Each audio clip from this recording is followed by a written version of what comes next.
Hello dear students, welcome to my channel gateway for engineers. So in the last class हमने complete कर लिया था chapter theories of failure.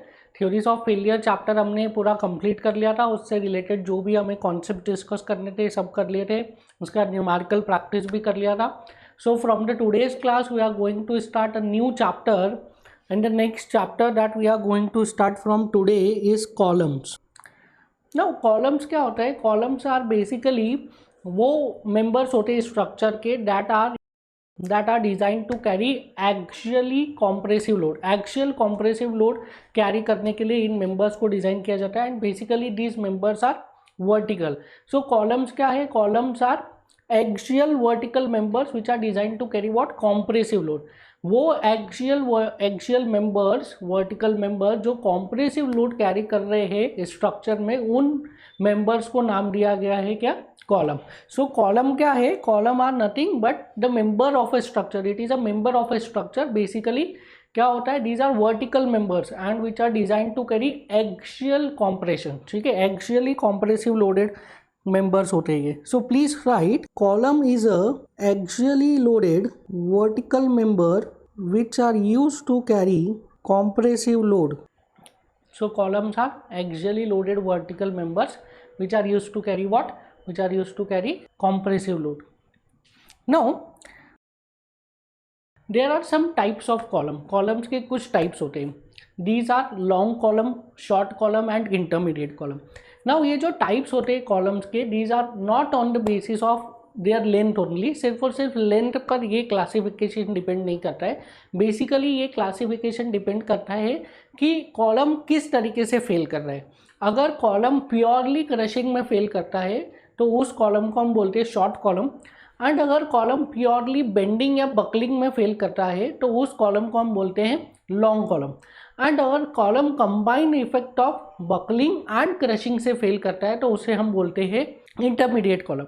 ना अब बात आती है कि किस कॉलम को हम लॉन्ग कॉलम बोलेंगे, किसको शॉर्ट कॉलम बोलेंगे। लॉजिकली तो हमने समझ लिया, बट कोई एक पैरामीटर होना चाहिए जिससे हम इस कॉलम को डिफरेंशिएट कर सके। तो जो पैरामीटर है जिससे हम कॉलम्स को डिफरेंशिएट करते हैं, that parameter is called as what? Slenderness ratio. ठीक है। सो ये जो टर्म है स्लेंडरनेस रेशो, ये कुछ बेसिक कॉन्सेप्ट्स हम पहले कॉलम के समझ लेंगे, उसके बाद हम इस टर्म पर आएंगे स्लेंडरनेस रेशो पर, एंड वहाँ पे हम डिटेल में समझ लेंगे कि किस तरीके से कॉलम्स को क्लासीफाई किया जाता है into long column, short column and intermediate column. But till now आपको लॉजिकली समझ में आना चाहिए कि जो कॉलम्स का क्लासिफिकेशन है लॉन्ग, शॉर्ट एंड इंटरमीडिएट, देखने से ये लगता है कि ये इसकी लेंथ पे डिपेंड करता होगा सिर्फ, बट ये सिर्फ और सिर्फ लेंथ पे डिपेंड नहीं करता है। जो लॉजिकल क्राइटेरिया है क्लासिफिकेशन का, that is on the basis of failure कि किस तरीके से कॉलम फेल हो रहा है। So please write types of column. इसमें first is long column, second is short column and third is intermediate column. Now please write down a note in this. Long column fails due to buckling, or you can write into bracket bending. Short column fails due to crushing, whereas intermediate column fails due to combined action of buckling and crushing. So logically ये जो columns को differentiate किया गया है, columns को classify किया गया है, this is on the basis of what? This is on the basis of their failure criteria. किस तरीके से ये फेल हो रहे हैं इसके ऊपर कॉलम को हमने क्लासीफाई किया है। नाउ बेसिकली इस चैप्टर में आपको क्या पढ़ना है? बेसिकली इस चैप्टर में हमें कुछ थ्योरीज पढ़नी है, जो थ्योरीज क्या करेगी? कॉलम के फेलियर को डिफाइन करेगी। सो इसमें आपको बेसिकली दो थ्योरीज पढ़नी है। First theory is Euler's theory. Euler's theory आपको लॉन्ग कॉलम के फेलियर को डिफाइन करता है, वेयर एज जो सेकेंड थ्योरी आपको पढ़ना है that is Rankine's theory. Rankine's theory short column and long column दोनों के फेलियर को डिफाइन करता है। सो सबसे पहले हम देखेंगे Euler's theory. So please write down next heading, that is Euler's theory of buckling. So the first theory that we are going to discuss is Euler's theory of buckling. Now ये जो theory है ये basically सिर्फ long columns के failure को define करती है, या तो आप ये बोल सकते हैं ये थ्योरी उन कॉलम्स के फेलियर को डिफाइन करके जो कि बकलिंग में फेल होते हैं। सो please write down assumptions of this theory. So the first assumption of this theory is material is isotropic, homogeneous and elastic. So the first assumption is material should be isotropic, homogeneous and elastic. That means Hooke's law is valid. ठीक है, Hooke's law is valid. Second assumption is the column is straight and load passing through the axis of column. Now ये assumption का क्या बोलना है, ये assumption का ये बोलना है that the column is straight and load is passing through the axis of column। इसका मतलब क्या है कि the load is purely axial। Supports पे या कॉलम के किसी भी पोर्शन पे जो लोड है वो बेंडिंग मोमेंट नहीं दे रहे, ठीक है। सो द लोड जो एक्सियल लोड आप लगा रहे हैं वो एक्सियल लोड कॉलम के किसी भी पोर्शन में बेंडिंग मोमेंट नहीं देगा, not at support also. Suppose जो आपका कॉलम है ये इस तरीके से इंक्लाइंड है, ठीक है, इस तरीके से मेंबर है, the member is inclined like this. Now अगर इस मेंबर पे हम एक्सियल लोड लगाएंगे लाइक दिस, इस टाइप से आपने लोड लगा दिया, so this load is going to produce moment at all the sections. यहाँ पे भी मोमेंट आएगा, यहाँ पे भी मोमेंट आएगा। सो सभी सेक्शंस पे ये लोड क्या करेगा, मोमेंट प्रोड्यूस करेगा। सो कहने का मतलब ये है इस assumption में कि there is no bending moment at any of the cross section, ठीक है। So the load must be purely axial and the column must be purely straight, ठीक है। So there is no bending moment. Third assumption क्या है, cross section is uniform along the length. So the next assumption says that the cross section is uniform along the length. ये assumption का क्या मतलब है, ये assumption का ये मतलब है that the member or you can say the column is prismatic. column कैसा है, column prismatic है।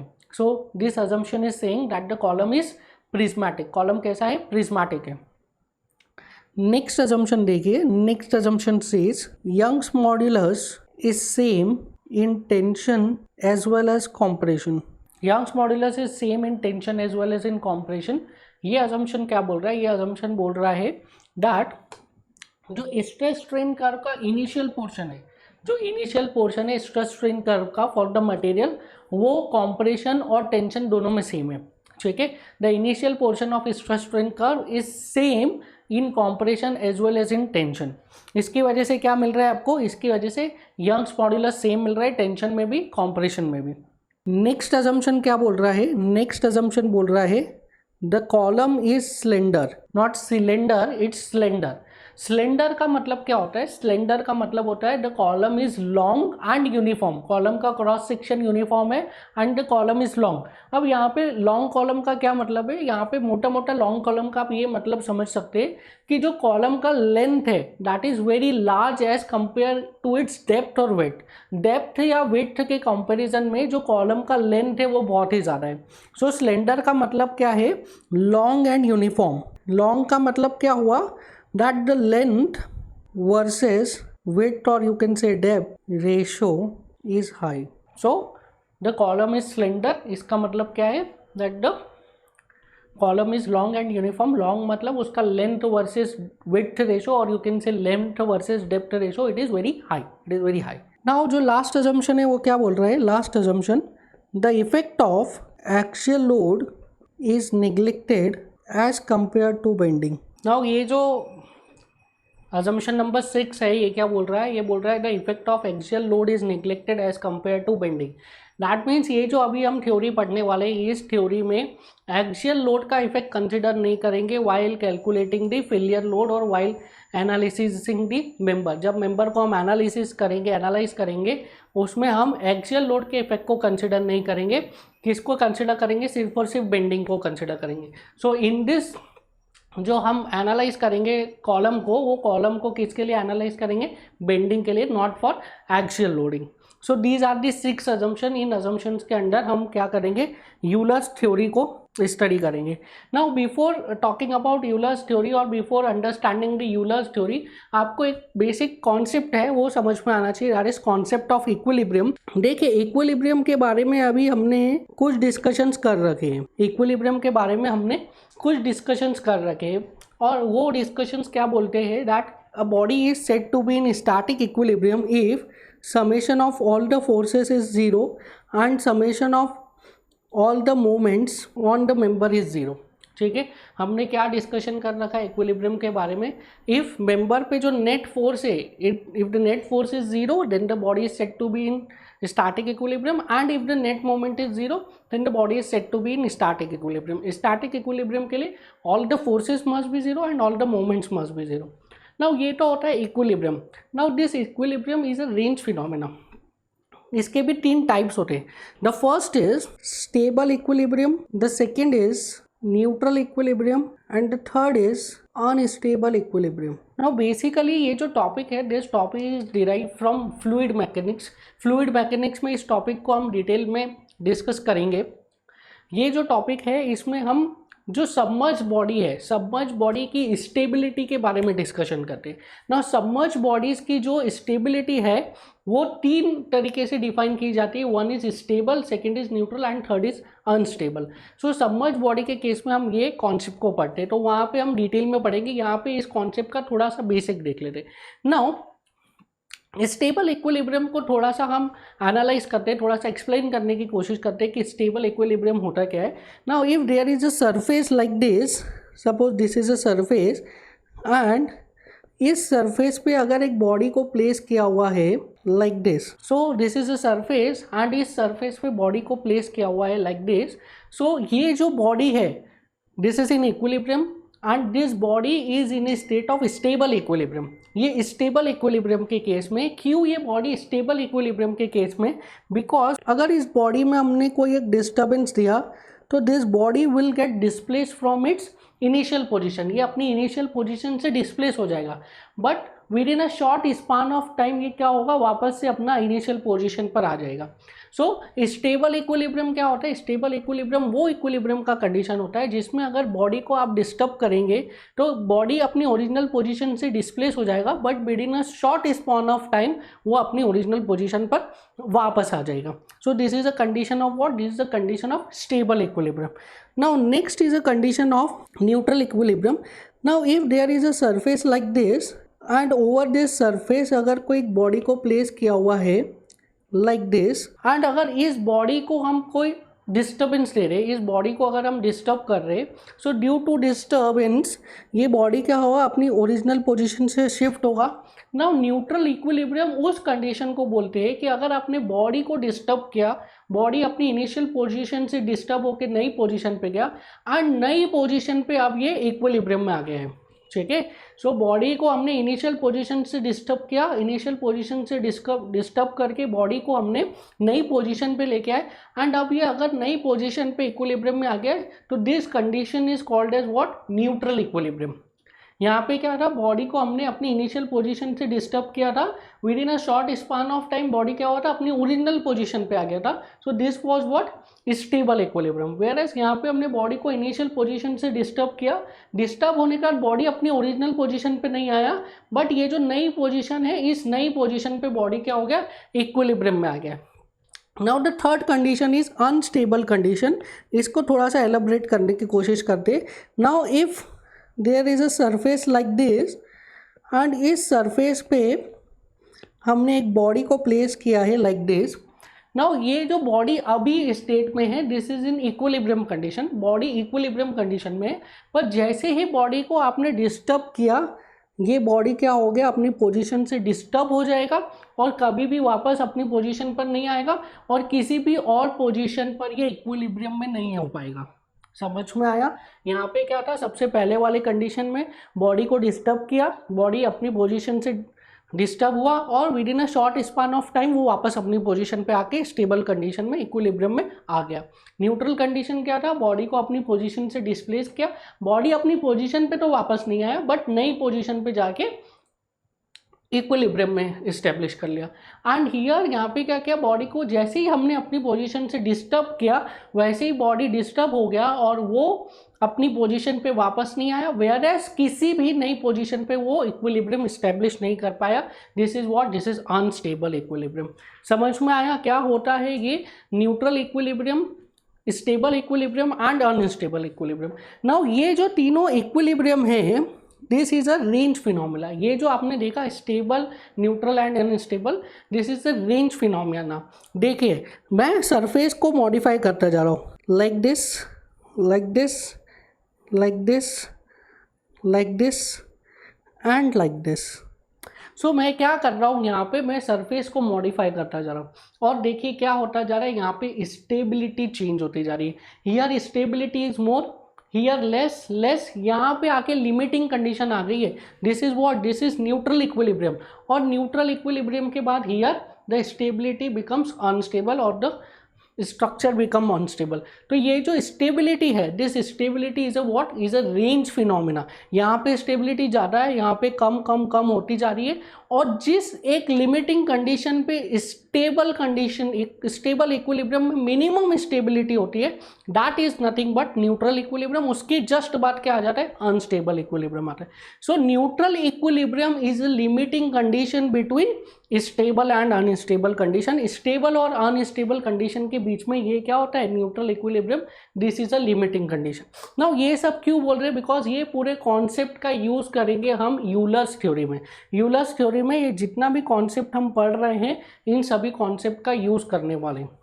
समझ में आया? दो चीजें आपको ध्यान रखनी है, दैट इक्विलिब्रियम के तीन कंडीशंस होते हैं, one is stable, neutral and unstable. And ये जो स्टेबिलिटी की बात की गई है, this stability is a range phenomena. यहाँ पे स्टेबिलिटी ज़्यादा है, कम होती जा रही है, कम होती जा रही है, न्यूट्रल आया और अनस्टेबल हो गया। तो यहाँ पे क्या है, एज अ रेंज ये स्टेबिलिटी रिड्यूस होती जा रही है, न्यूट्रल आ रहा है और फिर अनस्टेबिलिटी आ जा रही है। So this stability is a range phenomena. अब हम आते हैं किस पे, अब हम आते हैं यूलर्स थ्योरी पे और हमारे कॉलम पे।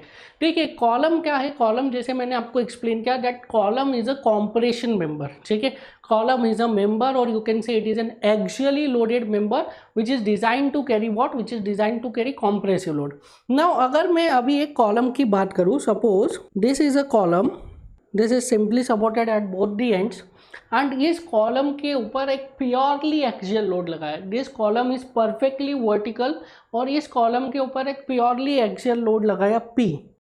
Now under this purely axial load P ये कॉलम कब फेल करेगा, P की वैल्यू को मैं बढ़ाते जा रहा हूँ, बढ़ाता जा रहा हूँ, बढ़ाता जा रहा हूँ।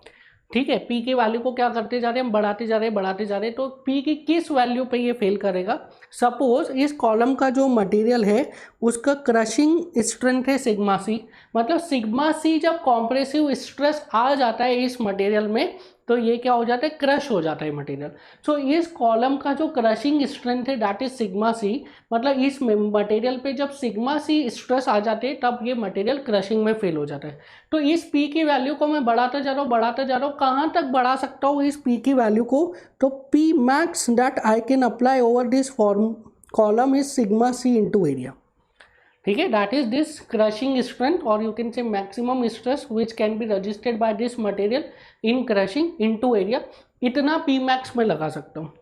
सो आइडियली, ये मैं क्या बात कर रहा हूँ, ये मैं आइडियल कंडीशन की बात कर रहा हूँ। आइडियली ये कॉम्प्रेशन मेंबर पे क्या होना चाहिए, आइडियली इस कॉम्प्रेशन मेंबर पे मैं कितना मैक्सिमम लोड लगा सकता हूँ, मैं that is P max, this is equal to sigma C into area.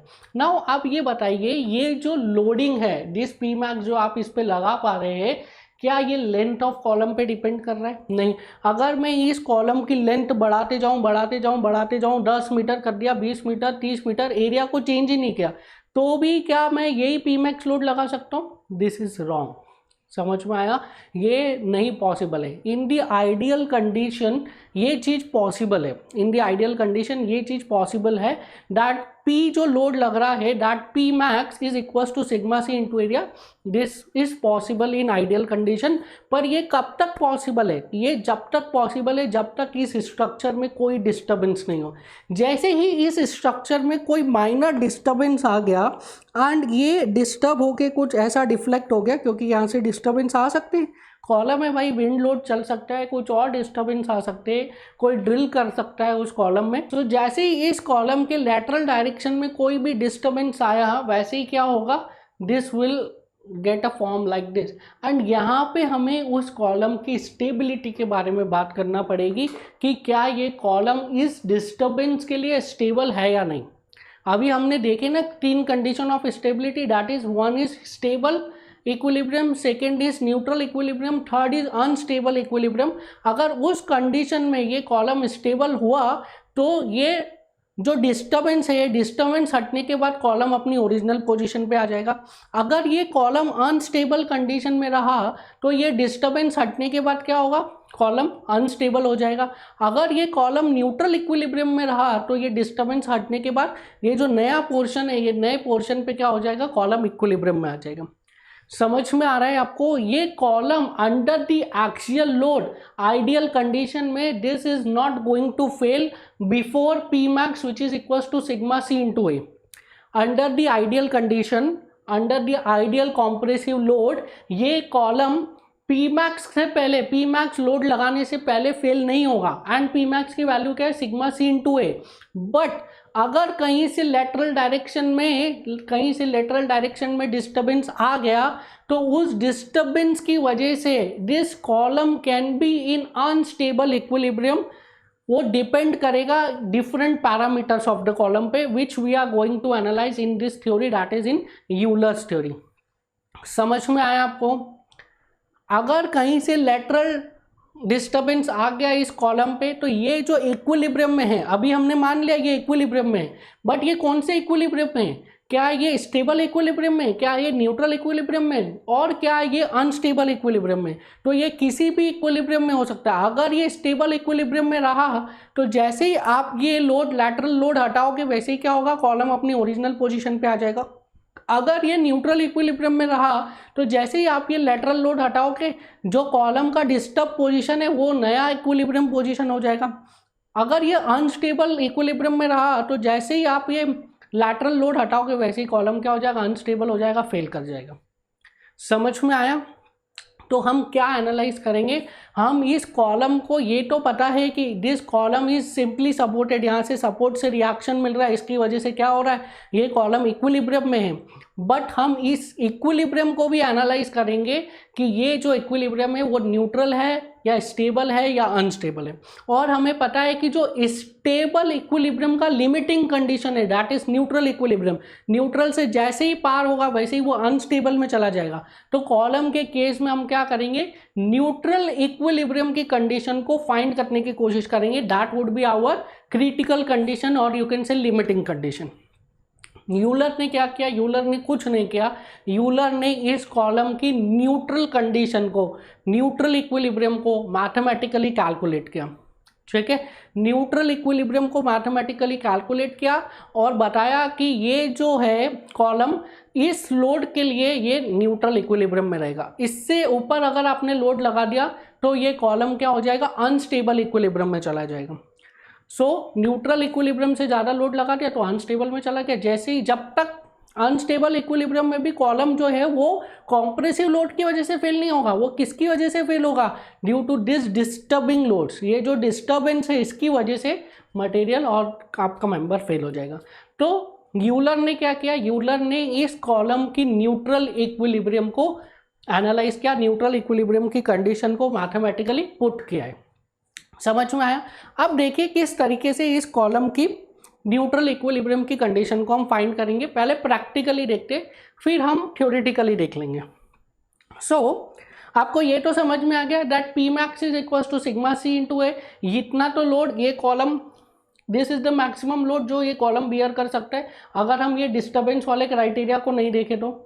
अगर डिस्टर्बेंस वाले क्राइटेरिया को नहीं देखोगे तो P max is equal to sigma C into A, इतना लोड कॉलम कैरी करेगा। इससे ज़्यादा लोड लगाए तो कॉलम क्रश होकर फेल हो जाएगा। बट यहाँ पे हम इस फॉर्मूला को, इस आइडियल कंडीशन को एनालाइज नहीं कर रहे। हम किसको एनालाइज कर रहे? हम इस कॉलम की इक्विलिब्रियम को एनालाइज कर रहे हैं कि ये कॉलम जो है सिग्मा सी इंटू ए, ये तो मैक्सिमम लोड है, इस मैक्सिमम लोड से कम लोड पर ये कॉलम इक्विलिब्रियम में है, स्टेबल है। बट वो जो स्टेबिलिटी वो स्टेबल इक्विलिब्रियम में है या न्यूट्रल इक्विलिब्रियम में या अनस्टेबल इक्विलिब्रियम में, that we are going to analyse here. अब देखिए प्रैक्टिकली मैं क्या कर रहा हूँ। प्रैक्टिकली एक कॉलम है, सपोज कॉलम है जिसका कि लेंथ है एल, ठीक है, एल लेंथ का एक कॉलम है, this is simply supported. Practically मैं क्या कर रहा हूँ? प्रैक्टिकली मैंने इस कॉलम पे एक लोड लगाया P, से it is 100 kilo Newton. 100 kilo newton का लोड लगाया। नाउ 100 किलो न्यूटन का लोड लगाने के बाद मैंने इसमें कुछ डिस्टर्बेंसेस दिए। नाउ ड्यू टू डिस्टर्बेंस क्या हुआ? ये कॉलम इस तरीके से लैटरल डायरेक्शन में डिफ्लेक्ट हो गया। नाउ जो 100 किलो न्यूटन का लोड है वो ये एक्सियल लोड है, ठीक है। 100 किलो न्यूटन का एक्सियल लोड है, ना कि लेटरल। समझ में आ रहा है? 100 किलो न्यूटन का एक्सियल लोड है, ना कि लेटरल। समझ लीजिए, ये लेटरल क्या है? These are minor disturbances. तो ये 100 किलो न्यूटन के लोड पे लैटरल 100 किलो न्यूटन का एक्सियल लोड लगा दिया, उसके बाद लैटरल हमने डिस्टर्बेंसेस दिए, उसकी वजह से क्या हुआ, this column got deflect like this. जैसे ही ये लैटरल डिफ्लेक्शंस हट गए वैसे ही क्या हुआ, कॉलम अपनी ओरिजिनल पोजीशन पे आ गया। That means at 100 kilo newton axial load ये कॉलम किस में था, स्टेबल इक्विलिब्रियम में था। At 100 kilo newton axial load ये कॉलम किस में था, स्टेबल इक्विलिब्रियम में। अब मैंने क्या किया, 100 किलो न्यूटन की जगह लगा दिया 200 किलो न्यूटन, 100 किलो न्यूटन की जगह 200 किलो न्यूटन लगाया एक्सियल लोड। उसके बाद क्या किया, अगेन लैटरल डायरेक्शन में डिस्टर्ब किया इसको, अगेन लैटरल डायरेक्शन में डिस्टर्ब होने के बाद क्या हुआ, ये डिफ्लेक्ट हो गया लाइक दिस। जैसे ही लैटरल डायरेक्शन के डिफ्लेक्शंस को, लैटरल डायरेक्शन के डिस्टर्बेंसेस को हटाया, ये क्या हुआ, ये अपनी ओरिजिनल पोजीशन पे आ गया। जैसे ही मैंने लेटरल डायरेक्शन के डिस्टर्बेंसेस को हटाया, ये जो है कॉलम अपनी ओरिजिनल पोजीशन पे आ गया। That means at 200 kilo newton load ये कॉलम किस में है, ये कॉलम स्टेबल इक्विलिब्रियम में। अब क्या किया, इस पे मैंने 1000 किलो न्यूटन का लोड लगा दिया। जैसे ही हमने 1000 किलो न्यूटन का लोड लगाया और लेटरल डायरेक्शन में डिस्टर्बेंस दिए, ये क्या हुआ, ये कॉलम कॉन्टिन्यूस डिफॉर्म होने लग गया, कॉन्टिन्यूस इसमें डिफ्लेक्शन आने लग गया लाइक दिस, ठीक है। और ये कॉलम क्या हो गया, फेल हो गया। So this condition is what, this condition is unstable equilibrium. 1000 kilo Newton पे कॉलम अनस्टेबल इक्विलिब्रियम में चला गया, 200 किलो न्यूटन पे कॉलम स्टेबल इक्विलिब्रियम में था। मतलब 200 और 1000 के बीच में कोई एक ऐसा लोड होगा जहाँ पे ये न्यूट्रल इक्विलिब्रियम में होगा। तो हमने क्या किया, हमने अब 800 किलो न्यूटन का लोड लगाया।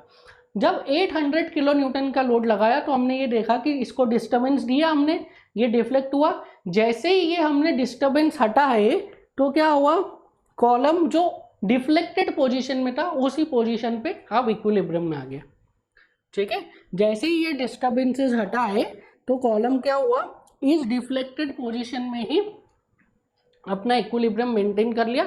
इस डिफ्लेक्टेड पोजीशन में ही कॉलम ने नया इक्विलिब्रियम मेंटेन कर लिया। So this is a limiting condition of what, this is a limiting condition of equilibrium, और you can say stable equilibrium. इससे ज़्यादा मतलब 800 किलो न्यूटन से ज़्यादा अगर आप लोड लगाओगे तो ड्यू टू डिस्टर्बेंस कॉलम क्या हो जाएगा, अनस्टेबल हो जाएगा। अगर 800 किलो न्यूटन से कम लोड लगाओगे तो ड्यू टू डिस्टर्बेंस कॉलम क्या रहेगा, स्टेबल रहेगा। तो ये जो 800 किलो न्यूटन का लोड है ये क्या है, दिस 800 किलो न्यूटन का load is a critical load for this column. Although ये जो 800 किलो न्यूटन का लोड है ये P max which is equals to sigma C into area इससे कम है।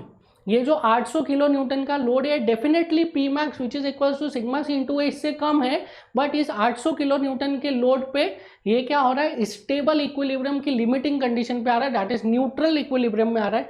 इस 800 किलो न्यूटन से ज़्यादा लोड लगाओगे, लोड लगाते से स्ट्रक्चर और मेंबर फेल नहीं करेगा। कब फेल करेगा, जब लेटरल डायरेक्शन में डिस्टर्बेंसेस आएंगे। लेटरल डायरेक्शन में डिस्टर्बेंस आएंगे, फेल कर जाएगा। क्यों फेल कर जाएगा, क्योंकि ये अनस्टेबल इक्विलिब्रियम में था। हमें क्या करना है, हमें इस कॉलम को न्यूट्रल इक्विलिब्रियम, क्रिटिकल कंडीशन में न्यूट्रल इक्विलिब्रियम तक ही लोड देना है, उससे ज़्यादा लोड नहीं देना, उससे कम ही लोड देना है। समझ में आया। तो यूलर ने क्या किया, यूलर ने इसको critical condition that is neutral equilibrium में देखा।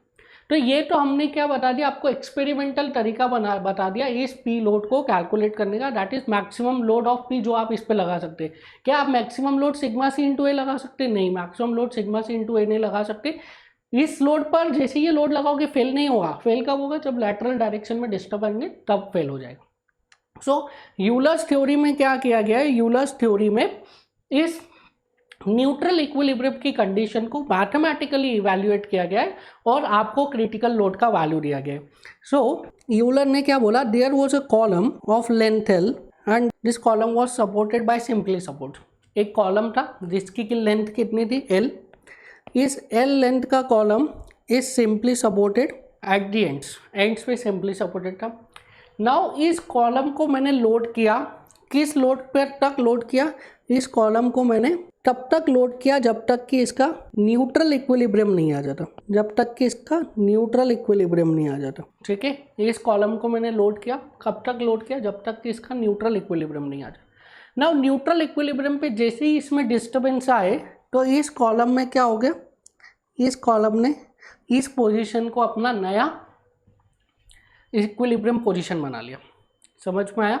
इस कॉलम पे जब न्यूट्रल इक्विलिब्रियम में डिस्टर्बेंस आए तो ये जो पोजीशन है, इस पोजीशन को इसने अपना नया स्टेबल पोजीशन बना लिया।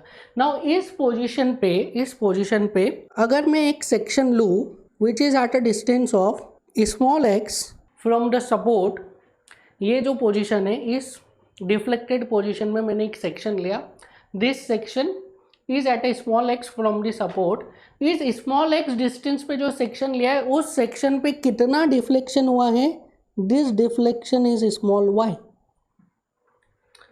क्या किया मैंने, इस कॉलम को लोड किया अप टू उस लोड तक जब तक कि कॉलम का न्यूट्रल कंडीशन नहीं आ जाता, ठीक है।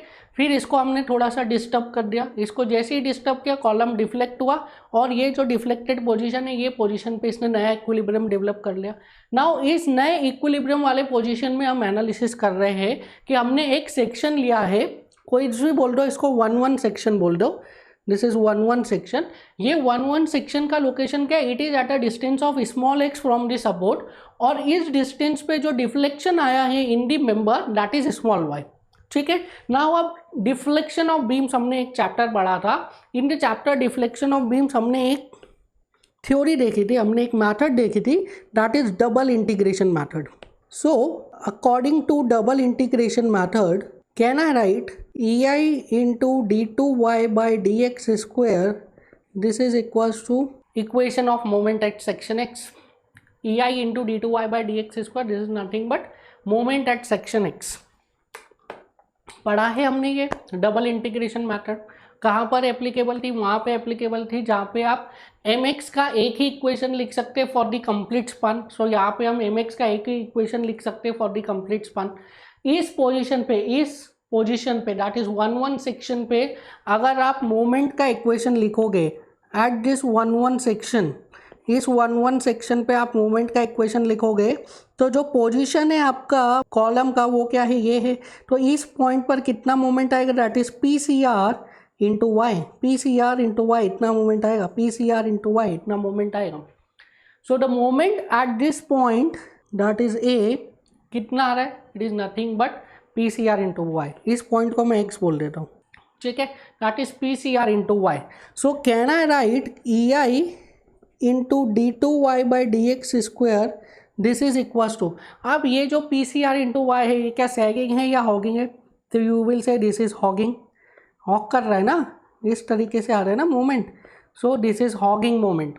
सो this is equals to minus of PCR into y. So can I write EI d2y by dx square plus PCR into y, this is equals to 0, or can I write d2y by dx square plus PCR upon EI into y, this is equals to 0, लिख सकते। सो यहाँ से क्या equation आ गई है, यहाँ से क्या इक्वेशन आ गई आपका, that is d2y upon dx square plus PCR upon EI into y, this is equals to 0। This is a differential equation. ये क्या है, this is a differential equation. आपने मैथमेटिक्स में पढ़ा होगा in the chapter differential equation. ये किस type का इक्वेशन है, this is homogeneous equation of second order, this is a homogeneous differential equation of second order. और homogeneous differential equation of second order के लिए there are some standard results. So this is a differential equation that is d2y by dx square plus a square y, this is 0, and ये जो equation है इसको बोलते हैं second order homogeneous differential equation. And इसका solution क्या होता है, and its solution is y is equals to c1 cos ax plus c2 sin ax। So ये जो इक्वेशन है, ये equation this is a second order homogeneous differential equation, और इस second order homogeneous differential equation का direct solution होता है y is equals to c1 cos x plus c2 sin x। That means I can directly write y is equals to c1 cos a क्या होगा, अब इन दोनों equations को compare करिए, this is our equation, this is standard equation, इन दोनों equations को compare करिए और a बताइए what is a is nothing but under root of PCR upon EI। So c1 cos under root of PCR upon EI into x plus c2 sin under root of P C R upon E I into X. So y is equals to c1 cos ax plus c2 sin x. Now we have to calculate the value of what c1 and c2. यहाँ से हमें क्या निकालना है, c1 and c2 का value निकालना है. Actually हमें c1 c2 का वैल्यू नहीं निकालना है. हमें क्या मतलब है डिफरेंशियल इक्वेशन क्या आ रही है, हमें क्या मतलब है कितना डिफ्लेक्शन आ रहा है, हमें क्या निकालना है, यूलर को क्या निकालना है, यूलर को ये पीसीआर की वैल्यू निकालनी है. समझ में आ रहा है, यूलर को क्या निकालना है, यूलर को तो ये पीसीआर की वैल्यू निकालनी है. सो वो इस डिफरेंशियल इक्वेशन से ही इनडायरेक्टली क्या करेगा, पीसीआर की वैल्यू निकालेगा. देखिए कैसे. सो सपोर्ट कंडीशंस लगाइए. सपोर्ट कंडीशंस क्या है, support condition at x is equals to 0. At x is equals to 0, जहाँ पे x 0 है वहाँ पे क्या y 0 है. So support condition is at x is equals to 0, y is 0. So from here you will get 0 is equals to c1 into cos 0 plus c2 into sin 0. Now sin 0 क्या है, sin 0 is 0, cos 0 is 1. So यहाँ से मिल जाएगा 0 is equals to c1 plus 0, that is c1 is 0. सो यहाँ से हमें पहले and condition से क्या मिल गया, that the value of c1 is 0. तो इक्वेशन क्या हो जाएगा, now equation becomes y is equals to c2 sin under root of pcr upon ei into x. This is our equation. अब सेकेंड कंडीशन लगाइए. Second condition देखिए क्या है, at x is equals to l. जब x की value l के बराबर हो गई, जब x की वैल्यू l के बराबर हो गई, मतलब ये सेक्शन यहाँ पे आ गया. At x is equals to l, y कितना है 0. So at x is equals to l, y is 0. So second condition लगाइए, at x is equals to L, y is 0. That means 0 is equals to C2 sin under root of PCR upon EI into L. Now यहाँ पे देखिए from this equation क्या हो सकता है, या तो C2 0 हो या तो sine under root of PCR upon EI into L 0. इस कंडीशन से क्या आ रहा है, दिस इक्वेशन इज 0, मतलब या तो C2 0 होगा या तो साइन का ये टर्म 0 होगा. अगर C2 0 हो गया तो फिर हमें फाइनल इक्वेशन क्या मिलेगा, y is equals to C1 तो पहले ही 0 था, C2 भी 0 हो गया तो y is equals to 0 for any value of x y is 0. क्या ये पॉसिबल है, क्या ये यहाँ से फिजिकली आपको दिख रहा है कि for any value of x y is 0, this is not possible. x की अलग अलग वैल्यू पे y की वैल्यू आ रही है, नॉन जीरो वैल्यूज आ रही है, सिर्फ y 0 कहाँ पे है, जहाँ पे x 0 है और जहाँ पे x is equals to l है. सो अगर आपने यहाँ से c2 इक्वल्स टू 0 चूज कर लिया, दैट मीन्स आपका जो ये इक्वेशन है, this equation, this becomes y is equals to 0, तो ये इक्वेशन गलत हो जाएगा. दैट मीन्स यहाँ से क्या रिजल्ट आएगा, this sine under root of P C R upon E I into L is equals to, ये वाला टर्म 0 होगा. So from here C2 can not be 0. अगर C2 0 हो गया तो पूरा इक्वेशन ही 0 हो जाएगा. That means sine under root of P C R upon E I into L, this is 0. So from here sine x is 0, that means x क्या हुआ, sine x is 0, that means x is equals to n pi. So can I write under root of PCR upon EI into L, this is equals to what, n pi, where n is 1 2 3 4 dash. 0 भी हो सकता है but यहाँ पे हमने 0 नहीं लिया है. क्यों नहीं लिया उसको हम आगे डिस्कशन करेंगे. So sine x is 0, that means this term that is under root of PCR upon EI into L, this is equals to what, n pi. सो यहाँ से क्या मिल रहा है हमको, that PCR upon EI, this is equals to n square pi square upon L, or you can say PCR is equals to n square pi square EI upon L square. ये ही निकालना चाहता था यूलर और यही निकाला है Euler ने. Euler was not at all interested in solving that differential equation. Euler was not at all interested in calculating the value of y. उसका डिफ्लेक्शन शेप निकालने में कोई इंटरेस्ट नहीं था यूलर को.